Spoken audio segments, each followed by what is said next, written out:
तो हेडिंग दीजिएगा induced EMF और potential difference due to rotating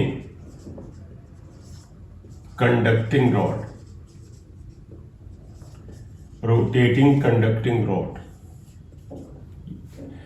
देखिए इसका कंसेप्ट ये है कि अगर एक रॉड है, आप ध्यान रखिएगा, एक ऐसे रॉड आप ले लीजिए अपने इस एक्सिस के अबाउट एक सर्किल में ऐसे रोटेट करती है। आप मानो पहले सर्किल ही बना लीजिए। अगर आप एक ऐसे सर्किल बना लें और इस सर्किल के सेंटर से आप दिखा दें एक रॉड जो है कंडक्टिंग रॉड है, इसका कुछ लेंथ L होगा बेटा, इसका लेंथ L के बराबर है। ये बेटा इसमें रोटेट कर रही है, ये डायरेक्शन ऑफ रोटेशन है और इसकी एंगुलर वेलोसिटी ओमेगा है। Omega is angular velocity of the rotation की एंगुलर वेलोसिटी। ये जो रॉड है O लिया है, इसका एंड पॉइंट हमने P लिया है। OP जो है इसके एंड पॉइंट्स है रॉड के, और जिस मैग्नेटिक फील्ड में रोटेट कर रहा है आप उसे चाहें तो क्रॉस से दिखा दीजिए। मैग्नेटिक फील्ड बी में रोटेट कर रहा है, ये मैग्नेटिक फील्ड। आप खुद ही देखिएगा बेटा, मैग्नेटिक फ्लक्स लाइंस या मैग्नेटिक फील्ड नीचे की तरफ है। ये रॉड जब इसमें रोटेट करेगा तो देखो मैग्नेटिक फील्ड नीचे है, जब इसमें रोटेट करेगा तो इन मैग्नेटिक फील्ड लाइंस को कट करेगा। तो देखो बेटा, अगर रॉड ये ऐसे रोटेट करेगी तो जो नीचे की तरफ मैग्नेटिक लाइंस जा रही है उनको कट करेगी। इसलिए इसके ये जो आपका सेंटर वाले एंड और जो आउटर एंड है उसके बीच में एक पोटेंशियल डिफरेंस पैदा हो जाएगा। तो मन में आया कि क्या सर पोटेंशियल इनके बीच में ही आएगा ना, ये पोटेंशियल डिफरेंस तो इसके और इसके अलावा किन्हीं दो पॉइंट के बीच में, मतलब O के अलावा आप इस जगह कोई और पॉइंट ले लें, O यहां पे ले लें X, यहां Y या Z, हर पॉइंट के बीच में पोटेंशियल डिफरेंस पैदा होगा। हम यहां पे डिराइव करेंगे O और P के बीच में जो पोटेंशियल डिफरेंस पैदा होगा वो क्या होगा। इसका एक सिंपल सा दो तरीके हैं डेरिवेशन के, मैं दोनों कर देता हूं और इसका डेरिवेशन छोटे से है और महत्वपूर्ण है इसलिए कर देता हूं। देखिए मान लीजिए रॉड, तो आप पहले तो सुन लीजिए इसमें वो क्या रहा है। Here in this space there is a magnetic field B which is acting downward. There is a rod OP of the length L rotating with angular velocity omega in anti-clockwise direction. Therefore, this rod, which is a conducting rod, is cutting the magnetic flux lines. Hence, an EMF is induced between 2 points of the rod. We have to derive it. Initially, beta, we are going to derive the potential difference between O and P. इनके बीच में derive करना है. Suppose rod OP एक time dt में बेटा यहां से यहां तक चली जाती है और इसका ये डिस्प्लेसमेंट जो हो जाता है यहां से यहां तक का इसका डिस्प्लेसमेंट dx हो जाता है। जब रॉड dt टाइम में यहां से यहां तक डिस्प्लेस हो जाती है तो इसने जो एरिया चेंज आया वो इतना आया ना, देखो OP डैश जो ट्रायंगल दिख रहा है इसके एरिया के बराबर है।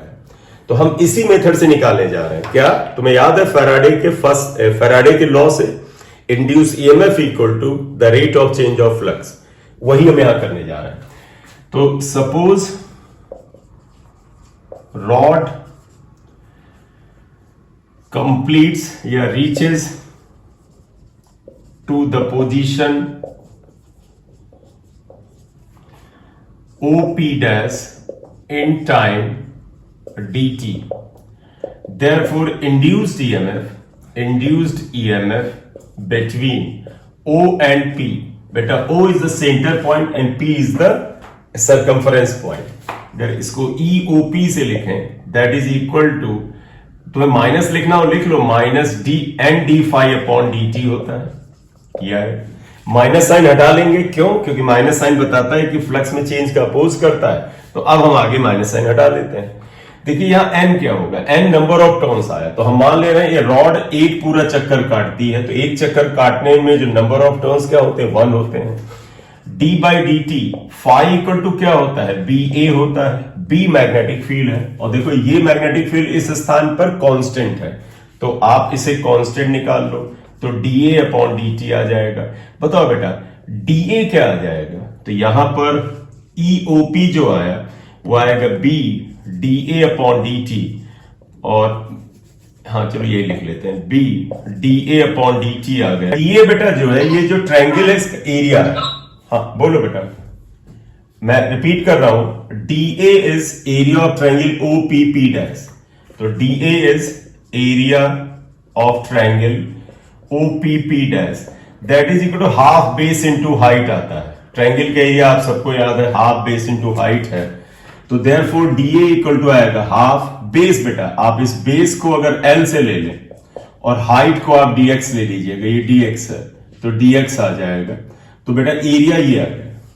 देयरफॉर आप इसको यहां रखिएगा, EOP equal to B, DA upon DT की जगह आप क्या लिखोगे, half L dx upon DT आया। देखिएगा बेटा आएगा हाफ, B की जगह B रखिएगा, L की जगह L रखिएगा, dx अपॉन DT वेलोसिटी होता है। तो सभी को याद है बेटा डिस्प्लेसमेंट अपॉन टाइम वेलोसिटी होता है। तो induce EMF between O and P आ जाता है हाफ BVL आया। ये इक्वेशन X2 आया। बढ़िया, चलो तो देखिएगा इंड्यूस ईएमएफ हाफ BVL आया। लेकिन आपको ध्यान है बेटा, अगर कोई रॉड एंगुलर वेलोसिटी ओमेगा से रोटेट करती है और सर्किल का रेडियस अगर L के बराबर है, देखो बेटा जितना इस रॉड की लंबाई होगी वही तो रेडियस ऑफ सर्किल होगा। तो तुम यही लिखोगे, बट V इक्वल टू बेटा R ओमेगा होता है और R इज L ओमेगा आएगा। देयरफॉर बेटा V की जगह L ओमेगा यहां लिख देंगे। तो EOP इक्वल टू आएगा half B L omega into L। तो यह आ जाएगा half B omega L square. ये याद रख लो फॉर्मूला, 99% तुम याद रखोगे, उससे ही काम हो जाएगा। अगर एक रॉड जिसकी लेंथ L है, मैग्नेटिक फील्ड B में ओमेगा एंगुलर वेलोसिटी से घूमती है, तो उसके सेंटर पॉइंट और सर्कम्फरेंस पॉइंट के बीच में induce EMF half B omega L square होता है। हाँ VO हायर पोटेंशियल पे होगा ना? हाँ, नहीं ये चेक कर लो, ये चेक कर लो कि O हायर पे है कि P हायर पर है। राइट हैंड पाम रूल पे आ जाओ। मैग्नेटिक फील्ड B नीचे की तरफ है, दाहिने हाथ की उंगलियों को उधर की ओर रखिए। ये एंगुलर वेलोसिटी की डायरेक्शन नहीं है। एंगुलर वेलोसिटी तो एक्सेल वेक्टर होता है, या तो एक्सेल बेटा यानी या तो आउटवर्ड होगा या इनवर्ड होगा। ये वेलोसिटी की डायरेक्शन है, जिधर रॉड घूम रहा है। तो B नीचे की तरफ, तो राइट हैंड फिंगर्स को नीचे की तरफ रखें। रॉड इधर घूम रही है तो इधर की ओर रखें। तो हथेली नीचे की तरफ है, यानी O हायर वोल्टेज पर होगा। O will be at higher voltage, P will be at lower voltage. तो यहां पर EO minus EP equal to half B omega L square आएगा। 2 स्टार लिख देना, since EO is greater than EP। Correct? Yes sir. चलो इसका second method में भी मैं बताऊंगा। बताएं क्यों बताएंगे? ये केवल उन बच्चों के लिए बता रहा हूं क्योंकि कई बार इस रॉड के बेटा इस फर्स्ट एंड लास्ट एंड में पूछते ही नहीं, बीच में पूछ लेंगे कि यहां से यहां तक बताओ। तो उसके लिए तुम्हें फिर डेरिवेशन आना चाहिए। तो अगर वो बीच का कोई पॉइंट ले ले तो कैसे करें, तो एक सेकंड मेथड बताएंगे। सेकंड मेथड इंटीग्रेशन का मेथड है, वो हर जगह लग जाएगा। सेकंड मेथड काफी इंपॉर्टेंट है बेटा। सेकंड मेथड में हम ऐसे करते हैं बेटा, वास्तव में इस रॉड से कुछ दूरी पर इसको एक छोटा सा एलिमेंट ले लेते हैं। तो इसका मतलब हुआ हम इस पूरी रॉड को छोटे छोटे टुकड़ों में बटा हुआ मान रहे हैं। ऐसा ही है कि छोटा सा टुकड़ा बेटा हम dx थिकनेस का यहां पर कंसीडर कर रहे हैं। तो ये छोटा सा टुकड़ा हमने dx थिकनेस का कंसीडर कर लिया ये, और जब इसकी थिकनेस dx है तो इसकी सेंटर से डिस्टेंस x ले लिया जाता है। तुम्हें ये ध्यान होगा बेटा, जब एक रिजिड बॉडी रोटेट करती है उसकी एंगुलर वेलोसिटी तो कांस्टेंट है, लेकिन उसके हर पॉइंट की लीनियर वेलोसिटी अलग होती है। मतलब इस पॉइंट की लीनियर वेलोसिटी 0 है, इसकी थोड़ी ज्यादा, थोड़ी ज्यादा, थोड़ी ज्यादा, थोड़ी ज्यादा और सबसे ज्यादा। तो मान लें इस पॉइंट की लीनियर वेलोसिटी v के बराबर है, v है। तो हम यहां पर एक छोटा सा टुकड़ा ले रहे हैं। तो आप क्या लिखोगे, consider small element dx at distance x having linear velocity v। इसकी लीनियर वेलोसिटी v है। हर छोटे छोटे टुकड़े की लीनियर वेलोसिटी, हर पॉइंट की लीनियर वेलोसिटी अलग होगी।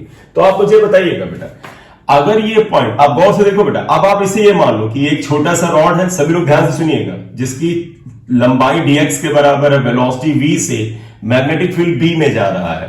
Therefore induced potential difference across dx is, मतलब dx जो छोटा सा टुकड़ा है उसमें इंड्यूस पोटेंशियल डिफरेंस क्या आएगा, अगर आप इसे dv से लिख लें या de से लिख लें, जो भी आपको अच्छा लगे, आप de लिख दीजिए d, तो पता है इसका फॉर्मूला क्या होता है, bv इंटू l की जगह ये dx आएगा। तो फार्मूला ये है E इक्वल टू BVL होता है, L की जगह इसकी लंबाई होती है, that would be equal to dx here। लेकिन तुम्हें ये भी पता है बट V इक्वल टू बेटा R ओमेगा होता है, लेकिन आप ध्यान रखो बेटा इस टुकड़े के लिए रेडियस x है, तो जहां R है वहां x ओमेगा कर दो, x ओमेगा। तो आप देखें बेटे ये V की जगह x ओमेगा कर दीजिएगा, x ओमेगा dx आएगा। ये इंड्यूस पोटेंशियल डिफरेंस इस छोटे से एंड पे आएगा। तो अब जब बेटा आपको ध्यान रखिएगा एग्जाम में आ जाए कि रॉड के सेंटर पॉइंट और कहीं बीच में पॉइंट ले लें, तो अगर आप एक बार सुनिएगा, इस बात को बाद में रखते हैं, ये पोटेंशियल डिफरेंस इस छोटे से टुकड़े का आया, हमें अगर इस पूरे रॉड का चाहिए तो हम इंटीग्रेट करेंगे 0 से L तक, क्योंकि इस रॉड की लेंथ L थी। अगर आपके क्वेश्चन में पूछ लें O से L/2 तक बताओ, तो आप L/2 तक इंटीग्रेट करना। हमारे क्वेश्चन में पूछा गया है P तक, तो O से P तक इंटीग्रेट करेंगे, यानी 0 से L तक इंटीग्रेट करेंगे। Therefore total induced EMF between O and P, ये बेटा आ जाएगा E, और इसको इंटीग्रेट करने से आएगा 0 से L तक B ओमेगा x dx, ये आएगा। तो ये आएगा B ओमेगा, बेटा इंटीग्रल x dx क्या होता है, x स्क्वायर अपॉन 2, लिमिट 0 से L है, बेटा सॉल्व करो तो half B omega L square सीधे आ जाएगा, याद। तो ये इंटीग्रेशन मेथड जो है ये हर जगह लग जाने वाला मेथड है। Yes sir. ये रॉड जो रोटेट कर रही है एंगुलर वेलोसिटी ओमेगा से, इसमें induce EMF half B omega L square होता है। तो इसका मतलब ये भी एक सेल हो गया। हाँ, आप इसे बनाए तो आप कह सकते हैं एक रॉड जो है, ये वाली रॉड देखो बेटा क्या हो गई, ये एक रॉड है जिसका एंड P है, ये O है, इसमें O हायर वोल्टेज पे था, इसका तो ये प्लस था, ये माइनस था, ये प्लस और माइनस था, और इसका ही ईएमएफ जो आया था half B omega L square आया। एक क्वेश्चन करते हैं, तुरंत बताइएगा आंसर क्या आएगा। देखो ये एक सर्किल है, इसके अंदर एक रॉड ऐसे रखी है और ये रॉड इसके अंदर घूम रही है। ये रॉड बेटा पिछले में सेंटर से सरकमफ्रेंस लिया था। तो देखो बेटा ये एक स्पेस है जिसमें मैग्नेटिक फील्ड B है, ये B मैग्नेटिक फील्ड है। मैं सिर्फ ऐसे बना दूं B, ये इसका मतलब B इस जगह पर पूरे स्थान पर है। इसका सेंटर जो है O है, इस रॉड की लंबाई ये L और ये L, यानी रॉड की टोटल लंबाई 2L के बराबर है। ये रॉड एंगुलर वेलोसिटी ओमेगा से घूम रही है, यानी एंगुलर वेलोसिटी इसकी ओमेगा है, यानी कि ये हिस्सा इधर जा रहा है और ये हिस्सा इधर आ रहा है ओमेगा एंगुलर वेलोसिटी से। तो हमें बताना है कि इंड्यूस पोटेंशियल डिफरेंस क्या होगा। पॉइंट्स हम ले लें P1 P2 के बीच में। तो इसे क्वेश्चन की बजाय हम एग्जाम्पल कर लेते हैं। तो देखो हमने एक एग्जाम्पल लिया यहाँ पर, आप सभी लोग देखिएगा।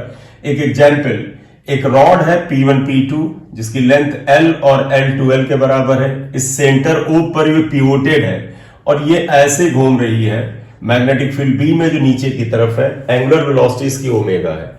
हमसे पूछा जाएगा इंड्यूस ईएमएफ बताइए, पहला पार्ट O और P2 के बीच में। तो आप देखो EOP2 क्या आएगा, आपने अभी पढ़ा half B omega L square. इसमें कौन हायर पर है, O हायर वोल्टेज पर है। देखो बेटा O हायर वोल्टेज है, राइट हैंड पाम रूल लगा के देखो, ये देखो O हायर वोल्टेज पर है। तो आप EO minus EP2 is equal to half B omega L square आप ऐसे लिख सकते हैं। इसको इक्वेशन 1, इसको इक्वेशन 2 डाल दीजिए। बोले बेटा इतनी बात क्लियर? ठीक, अब आप एक काम करिएगा, O देखो बेटा O और P1 में भी इतना ईएमएफ होगा। EOP1 is again half B omega L square, equation 3 डाल दो। फिर आप गौर से देखो, अगर ये रॉड ऐसे मूव कर रही, मैग्नेटिक फील्ड इधर है, देखो ये मैग्नेटिक फील्ड इधर, रॉड इधर जा रही है, तो जिधर रॉड मूव करे उधर की तरफ अंगूठा करिए दाहिने हाथ का, उंगलियां मैग्नेटिक फील्ड की तरफ करिए, तो O हायर पे है, तो यहां पर O फिर हायर पे है। EO minus EP1 equal to half P omega L square आएगा, इक्वेशन 4। तो OP1 और OP2 के बीच का ईएमएफ उतना ही है जितना हमने पढ़ा था, and that was half B omega L square. अब आप थर्ड बताइएगा इसका पार्ट, थर्ड ये पार्ट बताइए। अगर आपको EP1P2 लिया जाए, EP1P2, तो आप बताइएगा, हम इसको ऐसे लिख सकते हैं, देखो EP1P2 को हम लिख सकते हैं EP1O प्लस OP2। देखो EP1P2 यानी P1 से P2 लिया, that can be written as EP1O plus EOP2। देखो P1O OP2, OP2 हमें पता है, OP2 half B omega L square है। P1O देखो OP1 है इतना, तो बताओ P1O क्या होगा? P1O हो जाएगा माइनस ऑफ दिस, तो आप इसे क्या लिखोगे? देखो P1O OP1 इज half B omega L square, तो P1O यानी कि पॉइंट बदल दें तो ये हो जाएगा minus half B omega L square. OP2 आप देख लें, वो तो B omega half B omega L square already है, ये कैंसिल हो जाएगा, जीरो आएगा। तो ये जब रॉड पूरी घूम रही होगी तब इसका नेट ईएमएफ जीरो आएगा। बोलिएगा, ये क्लियर? तो आप देखिएगा, एक और एग्जांपल लेते हैं। देखो बेटा, अभी तक हमने क्या किया था, एक रॉड को मैग्नेटिक फील्ड में घुमा रहे थे। अब अगर आप मान लीजिए एक ऐसे पहिया है बेटा, जैसे आपकी साइकिल का पहिया होता है बेटा, उसमें तीलियां लगी हुई होती हैं, स्पोक्स होते हैं, तो देयर इज अ व्हील जिसमें इस तरह बेटा कंडक्टिंग मटेरियल की तीलियां या रॉड लगी हुई है, और बहुत सारी है, there are n such rods. तो ये एक व्हील है बेटा, इसमें ये बेटा आप इसमें लेंथ L माने या रेडियस R माने, जो भी माने, रॉड्स लगी हुई है। मैग्नेटिक फील्ड भी ऐसे ही है जैसा कि हम पहले लेते आए हैं, इनवर्ड है। और ये वेलोसिटी चलिए अब इधर ले लेते हैं, एंगुलर वेलोसिटी इधर ले लेते हैं, घूम रहा है। सपोज कंडक्टिंग व्हील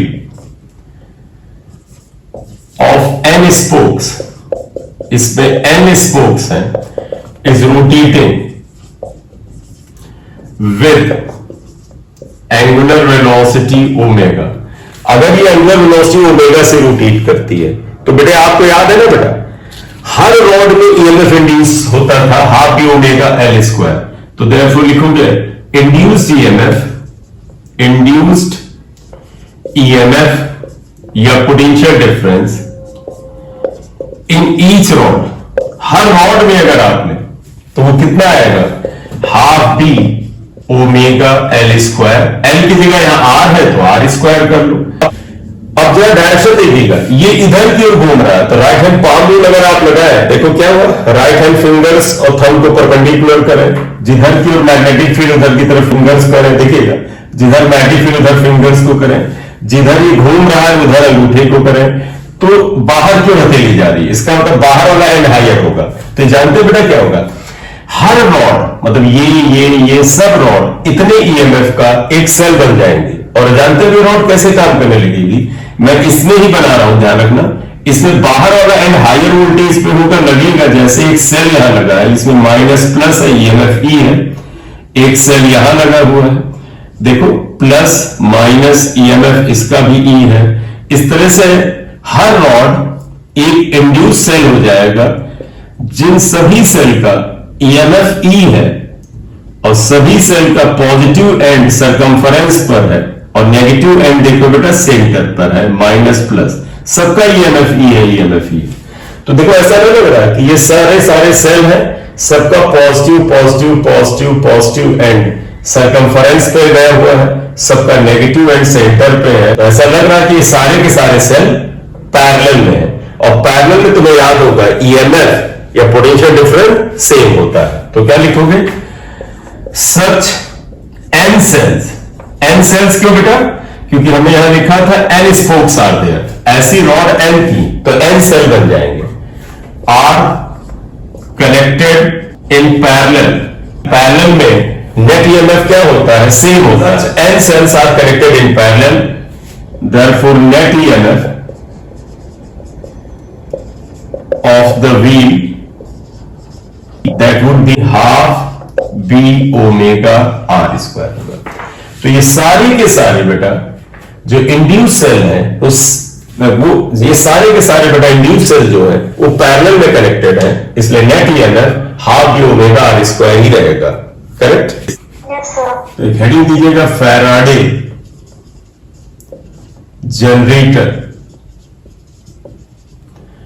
या डिस्क, फैराडे डिस्क भी कहते हैं। एक्चुअली माइकल फैराडे ने क्या किया, एक ऐसे कॉपर की प्लेट ले ली, ये प्लेट है पूरी कॉपर की प्लेट है, डिस्क है, copper is a good conductor, उसको लिया और उसको एक मैग्नेटिक फील्ड बी में, ये मैग्नेटिक फील्ड बी जो कि इस प्लेट के प्लेन के परपेंडिकुलर है, और इसका रेडियस अगर आर ले लिया जाए, आर रेडियस है प्लेट का, इसमें एंगुलर वेलोसिटी ओमेगा से रोटेट करता है, it rotates with angular velocity omega. Faraday ने देखा कि अगर हम एक कंडक्टिंग मटेरियल की circular disc of radius R को एंगुलर वेलोसिटी ओमेगा से परपेंडिकुलर मैग्नेटिक फील्ड में अगर रोटेट करा दें तो इसके सेंटर पॉइंट और सरकमफरेंस के ऊपर किसी भी पॉइंट में, चाहे आप यहां मान ले सरकमफरेंस पॉइंट के बीच में एक ईएमएफ पैदा हो जाता है। और जानते हो बेटा वो ईएमएफ क्या होता है, ओ और पी, ये पी कहीं भी हो सकता है, यहां एक ही बात है, ये ईएमएफ होता है half D omega R square. क्यों? क्योंकि आप देखिए बेटा इस पूरी की पूरी प्लेट को आप बड़े पतले पतले तारों से बना हुआ मान सकते हैं। आप मान सकते हैं पूरी प्लेट सर ऐसे पतले पतले तारों से बनी, ये हुआ, ये पतला तार हुआ, तो आप मान सकते हैं कि पूरी डिस्क जो है वो पतले पतले तारों से बनी है। ऐसे आप पतले पतले तार ले लें तो पता है अगर इसके अंदर n तार हो, ऐसे n सच थिन वायर्स हो, तो हर वायर के सेंटर और सरकमफरेंस में जो इंड्यूस ईएमएफ क्या होता है, half D omega R square होता है। और ऐसे सारे के सारे जो वायर हैं उनका ईएमएफ आपस में कितने होता है बेटा, इनका ईएमएफ आपस में किसमें होता है, पैरेलल में। इसलिए इस पूरी के पूरे डिस्क को ऐसे हजारों पतले पतले वायर का मानने के बावजूद नेट ईएमएफ सेंटर और सरकमफरेंस के किसी पॉइंट के बीच कितना आएगा, half D omega R square. तो इस केस में भी बेटा EOP is equal to half D omega R square होगा। इसे फैराडे जनरेटर कहते हैं। क्यों? क्योंकि अगर आप इस समय सेंटर और सरकमफरेंस के बीच में कोई एक कनेक्शन जोड़ के कोई छोटा मोटा बल्ब वगैरह लगाए और अगर वेलोसिटी इसकी ठीक ठाक रखें तो बल्ब जलेगा, यानी ये एक तरह से जनरेटर यानी इलेक्ट्रिसिटी का जनरेटर बन जाता है।